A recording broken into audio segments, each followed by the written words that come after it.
Olá, Vete! O que fazer quando você cometer um erro diagnóstico? Durante muito tempo, eu tive muita dificuldade de lidar com o erro.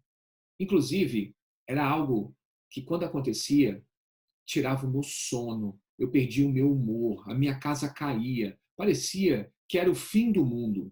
Eu queria me esconder, eu queria sumir, literalmente. Só que com o passar do tempo, eu fui percebendo que o importante é você estar preparado previamente para quando isso acontecer, porque invariavelmente isso vai acontecer, porque quando você se prepara previamente, as suas reações deixam de ser emocionais e você começa a ter uma reação mais racional, mais padronizada. E isso minimiza essas sensações ruins que traz com o erro. E talvez você possa pensar, Nossa, eu nunca errei. se você estiver falando isso, provavelmente você faz pouco exame. Agora, invariavelmente, você pode pensar, Eu também nunca posso errar. e esse é um pensamento que, infelizmente, ele vem, a gente gostaria que isso acontecesse, mas a gente, vez ou outra, a gente vai cometer um erro, porque nós somos humanos, isso vai acontecer.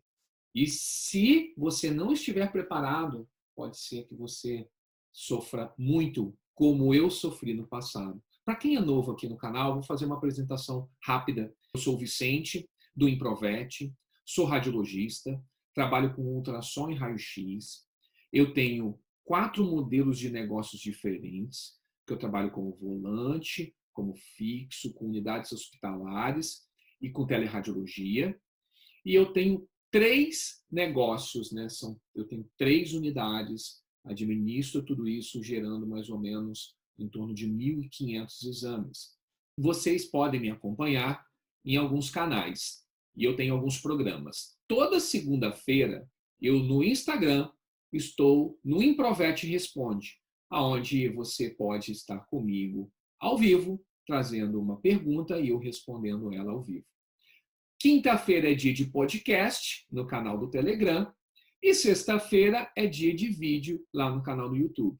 Eu sugiro fortemente que você esteja presente em todos os nossos canais, porque todo o nosso conteúdo ele é diversificado mesmo para conseguir contemplar é, todos os seus estágios profissionais.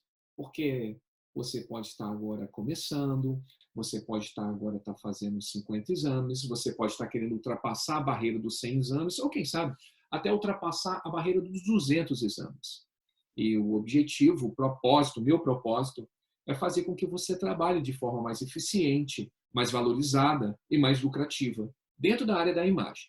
Bom, feita essa apresentação rápida, vamos falar aqui o que de fato caracteriza um erro médico veterinário.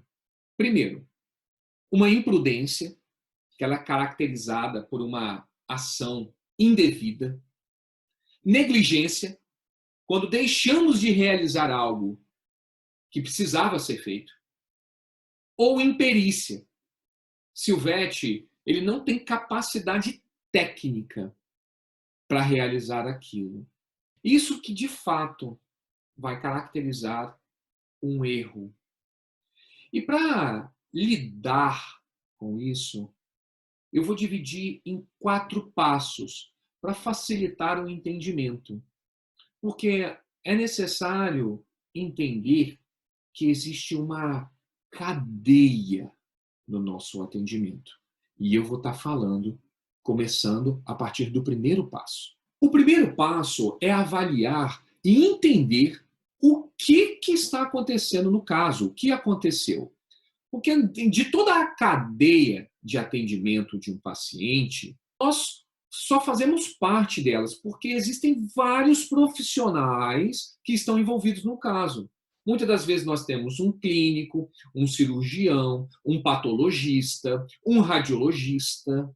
E dentro dessa cadeia, é necessário avaliar se o erro foi da imagem ou se o erro foi de outro profissional. E eu vou dar um exemplo real da minha rotina sobre isso. eu fiz um raio-x de um pincher, que ele foi avaliado clinicamente com uma suspeita de corpo estranho esofágico. Eu fiz o raio-x e eu localizei um corpo estranho esofágico, era um osso, ele era levemente radiopaco e ele estava localizado caudal à base cardíaca, então entre a base cardíaca e o cárdio. Quando o clínico recebeu esse laudo, ele encaminhou para o cirurgião e o paciente foi para a cirurgia. Na cirurgia, o cirurgião não encontrou o corpo estranho. E qual que foi a conduta dele? Ele disse: houve um erro de diagnóstico. O paciente não tinha corpo estranho. E aí essa informação chegou até mim. Me ligaram, Vicente, tal, o paciente não tinha corpo estranho. Eu falei, poxa, mas como não tinha? Ele está com corpo estranho. Então vamos fazer o seguinte, já terminou a cirurgia? Vamos fazer um controle pós-operatório, então. E aí eu fiz novamente o raio-x. Quando eu tirei o raio-x, o corpo estranho estava no mesmo lugar. Ou seja, houve um erro, de fato, nesse caso, mas o erro não estava na imagem, que era eu, a pessoa envolvida. O erro estava o quê? Na verdade, numa imprudência, onde não foi feito ali a parte técnica, cirúrgica, da maneira com que deveria ter sido feita. O paciente entrou para a cirurgia novamente e tirou o corpo estranho. Então, nesse caso, a primeira coisa que você faz quando um paciente chega alegando que houve um erro, você precisa ir a fundo e entender o que está acontecendo, se de fato houve um erro. Porque também tem aqueles casos dentro da rotina nossa, da área da imagem, que as coisas são faladas. Porque o paciente tal, ele estava com um tumor e disseram que não tinha nada. E aí, quando você vai ver o caso, né, aí você pensa, né, porque isso às vezes acontece com outro colega chegando até nós, alguém comentando isso. E aí você. Nossa, caramba, que coisa, como é que não viu? Mas aí, quando você pega o laudo da pessoa, estava lá descrito que existia uma formação nodular na cabeça, do baço, medido tanto. E aí fica uma. Mas tem aqui, está escrito no laudo que existe um nódulo. Por que está falando que não tinha nada, não descobriu nada? Então, aí vem também a importância de se ter um relatório, um laudo bem descrito, com todas as informações necessárias para que depois, quando acontecer alguma coisa, a gente tenha um respaldo de dizer que aquilo que está sendo dito não é uma verdade, onde não houve um erro de diagnóstico. Esse é o primeiro passo. Agora, nós vamos supor que a gente avaliou a situação e houve de fato um erro diagnóstico. Aí a gente vai passar para o segundo passo. O segundo passo é a autorresponsabilidade. Nós estamos considerando aqui que o primeiro passo foi cumprido, onde nós avaliamos o caso a fundo e a gente está considerando, tá, que, de fato, cometemos um erro. E isso é algo que dói.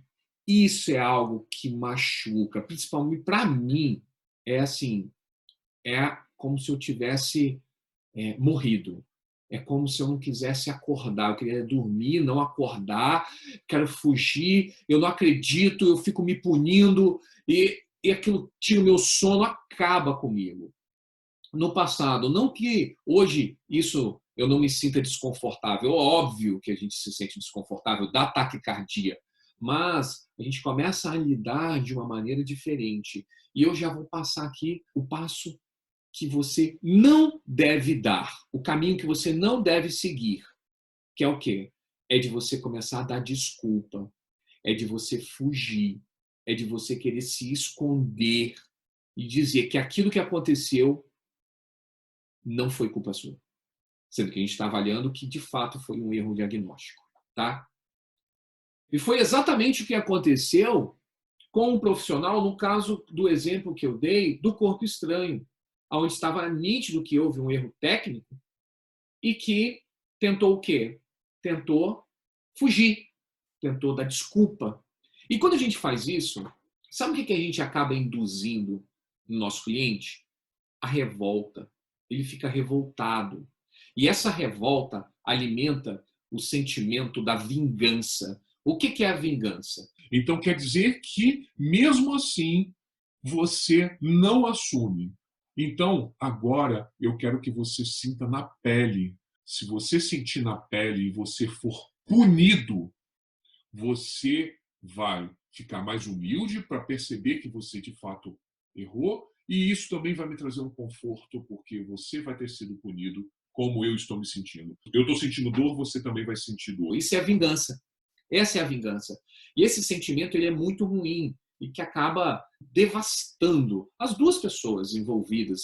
As duas não, todas as pessoas envolvidas nessa situação de erro.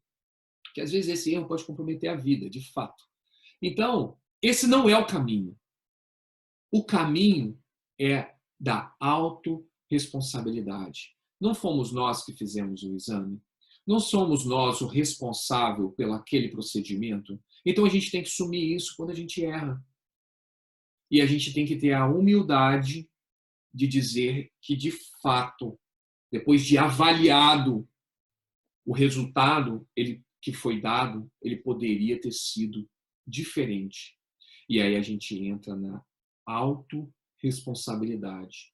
Isso vai atenuar, quem sabe até anular o sentimento de vingança por parte dos clientes, né? Onde isso acaba sendo, esse sentimento, ele pode ser chamado de, não dizer a palavra vingança, mas ele diz que ele quer os seus direitos. Ele tem os seus direitos e ele vai buscar os seus direitos. Aí a gente vai entrar no terceiro passo. O terceiro passo é o seguinte: eu estou considerando que você assumiu, né, tem a autorresponsabilidade, que de fato foi um erro diagnóstico e que o cliente, a pessoa, ela quer exigir os seus direitos. Mas o que acontece?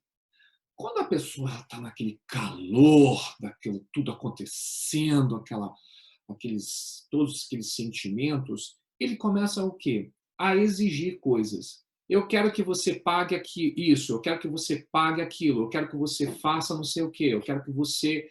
Ele começa a fazer uma série de exigências. E o que acontece?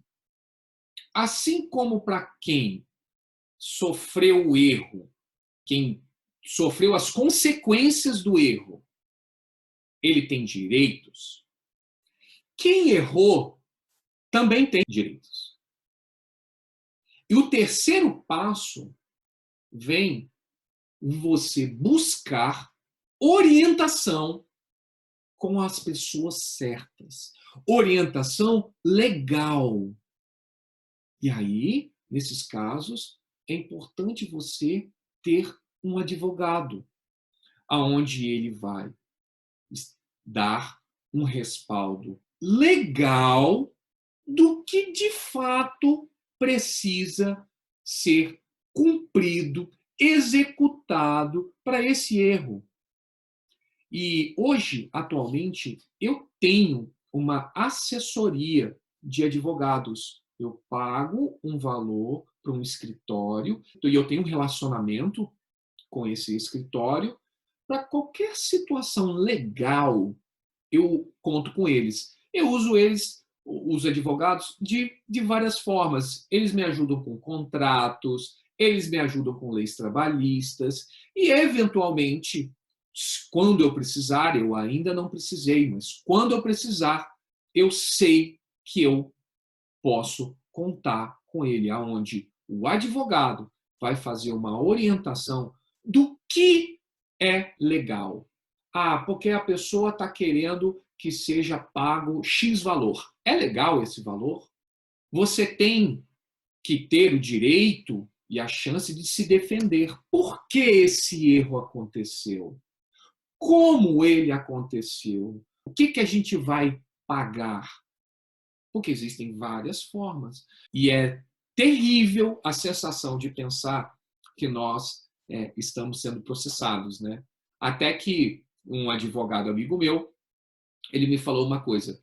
Ele falou assim, Vicente, todo mundo tem muito medo de processo, de ser processado. E o fato é o seguinte, esse medo é porque a maioria das pessoas não conhecem as leis.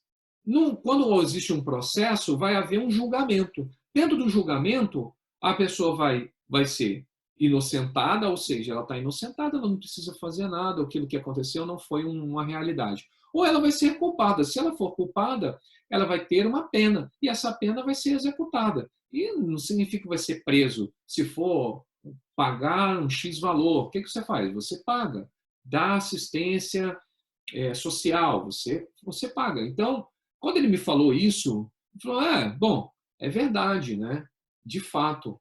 E não significa que você vai manchar o seu nome pela vida. E não é isso que acontece. Inclusive, está ficando banalizado a questão de processos. As pessoas estão o tempo inteiro querendo punir as outras, às vezes querendo ter benefícios de algo que não é de direito, só porque ela está muito frustrada com algo que aconteceu e que você não teve nem a oportunidade de você se defender. E dentro de um julgamento, você pode se defender.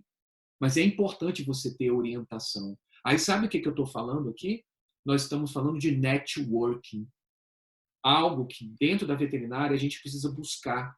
É o quê? Fazer networking, não somente com outros veterinários, mas também com outras profissões, com pessoas de outras áreas. E isso eu acabo ampliando. É de advogado, é de um contador, é de algum profissional de marketing, é de algum arquiteto. Quanto mais network a gente tem fora da nossa área, mais possibilidades de visões, de alternativas, de melhorias a gente tem. E na maioria das vezes, o que a gente busca? Networking com outros veterinários, com cliente. E por isso é tão importante a gente ter esse suporte, um suporte legal. E aí a gente vai entrar no próximo passo, o quarto. Para falar do quarto passo, que é o aprendizado, eu vou dar um exemplo real de que aconteceu comigo, de um erro que eu cometi. Eu estava um Shiba de 4 anos de idade. Ele estava fazendo de forma intermitente quilotórax. O quilotórax e os exames de raio-x que foram feitos não foram comigo. Eu vou com a minha equipe. E o caso veio para mim. Quando o caso veio encaminhado para mim, existiam vários profissionais, com vários clínicos envolvidos, de clínicas diferentes. Então, tinha muita divergência de diagnósticos diferenciais. E o exame que foi solicitado para eu fazer foi uma tomografia com contraste venoso. Quando o caso chegou para mim, a primeira coisa que eu pensei foi ruptura de ducto torácico. Qual era o procedimento que eu queria fazer? Eu queria fazer uma linfangiografia pela tomo. Eu ia injetar contraste no linfonodo poplíteo para marcar o ducto torácico e ia fazer a tomo. Só que o que acontece? Como existia muito clínico envolvido, e não me foi dado uma liberdade para estar atuando no caso. Quando eu disse que eu ia fazer a linfangiografia, os clínicos envolvidos falaram, não, eu quero que se faça uma tomografia com contraste venoso. E existia um dado. O dado é que já tinha feito 2 citologias. E as 2 citologias tinham dado o diagnóstico de mesotelioma. O que eu fiz? Eu fiz o que me pediram e não o que eu achava que ia dar mais resultado. Qual foi o final da história? Eu fiz a tomo com contraste venoso, existia muita reatividade no mediastino, óbvio, porque era quilotórax, e o nível de reatividade, como ele já estava há muito tempo fazendo o quilo, o nível de reatividade, ele trouxe como um dos diferenciais na imagem mesotelioma de fato. E eu sugeri mesotelioma. Inclusive, pautado em cima de uma citologia que tinha sido feita. Resultado final. Um cirurgião pegou todos os resultados, resolveu fazer a cirurgia e, por fim, era o que eu tinha inicialmente suspeitado, que era ruptura de ducto torácico. Mas quando eu estou falando isso, parece que é o seguinte, então eu estava certo. Não, não, não. Eu cometi um erro. Era a ruptura de ducto torácico e eu botei como principal diferencial uma neoplasia. E isso foi um erro muito grave. E eu tive um aprendizado. Qual foi o meu aprendizado? O meu aprendizado é que, para eu dar um diagnóstico, eu preciso ter autonomia, no caso, para eu estar fazendo aquilo que eu acho que de fato vai dar resultado. E se alguém pede para eu fazer outra coisa que não é o que eu acredito, é melhor não fazer o exame do que fazer o exame. Quando eu percebi que eu estava sem autonomia do caso da ruptura do ducto torácico, eu estava sem autonomia, o que eu tinha que ter feito? Eu não entro no caso, eu não faço o exame. É negar o exame de fato. E a gente está o tempo inteiro sendo sujeito a isso. É clínico pedindo que tire uma única projeção de raio-x. Se ele está exigindo isso, e ele não deu autonomia para você fazer todo o estudo que precisa ser feito, não faça o exame. Isso cabe também, às vezes, para as condições que a gente se submete. A gente vai fazer um exame volante domicílio, ou vai fazer dentro de uma própria estrutura, às vezes, de um consultório mal preparado. Aí a gente coloca o nosso aparelho em cima de um saco de ração, dá uma baita de uma iluminação, com reflexo no monitor.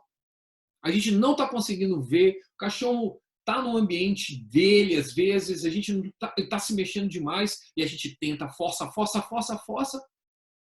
E aí, na verdade, a gente está dando oportunidade para o erro. O meu maior aprendizado com esse caso foi esse. Foi eu que dei a oportunidade para eu errar. Porque se eu, de fato, tivesse feito a linfangiografia, eu poderia ter chegado ao diagnóstico, que eu não cheguei. E eu fui induzido porque todo mundo fez. E, às vezes, o radiologista ele tem que estar pensando fora da caixa mesmo, para dar uma nova direção para o caso. Porque casos complexos a gente pega todos os dias. E, às vezes, o radiologista ajuda nisso. Tá todo mundo indo por um caminho, aí o radiologista está isento e fala, não, vamos por esse caminho, porque por esse aqui não parece que é o certo. Vamos dar para esse caminho, quer dizer, aí a gente pode chegar ao sucesso. E aí a gente, nessas 4 etapas, nós estamos preparados para estar enfrentando situações quando, eventualmente, acontecer conosco. Porque, hora ou outra, um dia vai acontecer. Todo mundo está sujeito a isso. Ou seja, primeiro passo, avalie e entenda bem o caso para ver aonde que foi o erro. Se de fato o erro foi de diagnóstico, autorresponsabilidade. Vamos assumir o que a gente está fazendo. Terceiro passo, buscar uma orientação legal no caso de se chegar a abrirem processos e julgamentos. Buscar orientação legal com parceiros certos para garantir os direitos de todos. E o quarto passo, aprendizado. Fez sentido para você isso que eu falei? Esses 4 passos para estar lidando com o erro diagnóstico? Você pode entrar em contato comigo por vários canais de comunicação. Você pode deixar comentários no YouTube, você pode mandar um direct para mim no Instagram.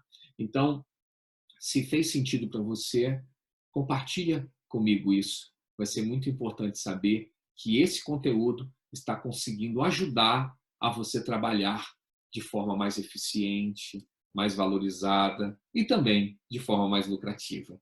E se você ainda não está inscrito nos nossos canais, considere-se se inscrever Esse canal do Improverte, ele é para uma comunidade de veterinários que querem trabalhar com imagem ou já trabalham com imagem e querem transformar os seus exames em um negócio para você ter mais segurança na tomada de decisões, para você ter mais liberdade para trabalhar pela forma em que acredita e você conseguir estar mais valorizado.